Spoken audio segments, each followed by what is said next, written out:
Terre Haute, Indiana, a man convicted of a 1996 triple murder in Maryland was executed by lethal injection early Saturday, becoming the 13th federal inmate since July and the third this week to be put to death. Dustin John Higgs, 48, was convicted in October 2000 for the January 1996 murders of Tamika Black, 19, Tanji Jackson, 21, and Mishann Chinn, 23, in Prince George County, according to a news release from the Department of Justice. He was put to death at the federal prison in Terre Haute, Indiana, according to the Associated Press. Higgs was administered the lethal injection at about 1 a.m. Eastern Time and was pronounced dead at 1:23, WTHI reported.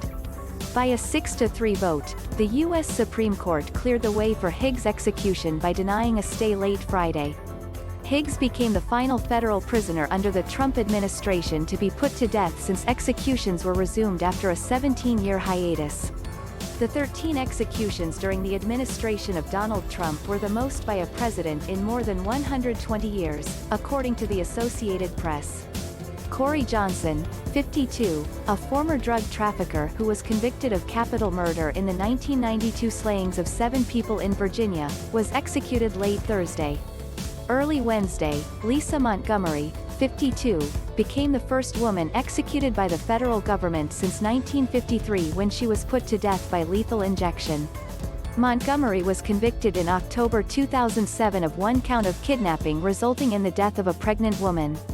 Higgs, along with Johnson, both tested positive for COVID-19 before their executions. Earlier this week, the U.S. Supreme Court lifted a delay granted by a federal judge in Washington, D.C., the Baltimore Sun reported. On Tuesday, U.S. District Judge Tanya S. Chutkan delayed the executions of Higgs and Johnson until at least March 16, the newspaper reported.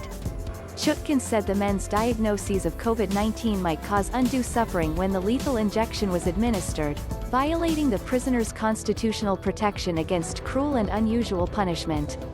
On Wednesday night, a divided 3-judge panel of the U.S. District Court of Appeals rejected the delay and ordered the execution to go forward as scheduled, the Sun reported. The ruling was upheld by the Supreme Court Thursday.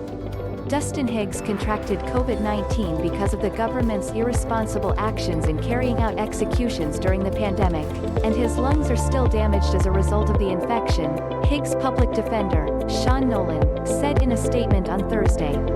On January 27, 1996, Jackson, Chinn and Black were found shot to death along a desolate stretch of Route 197 in the Patuxent Wildlife Research Center, the Sun reported. According to trial testimony, the 3 women had been at Higgs' apartment in Laurel when a dispute arose, the newspaper reported. The women left but accepted what they thought would be a ride home with Higgs and 2 other men.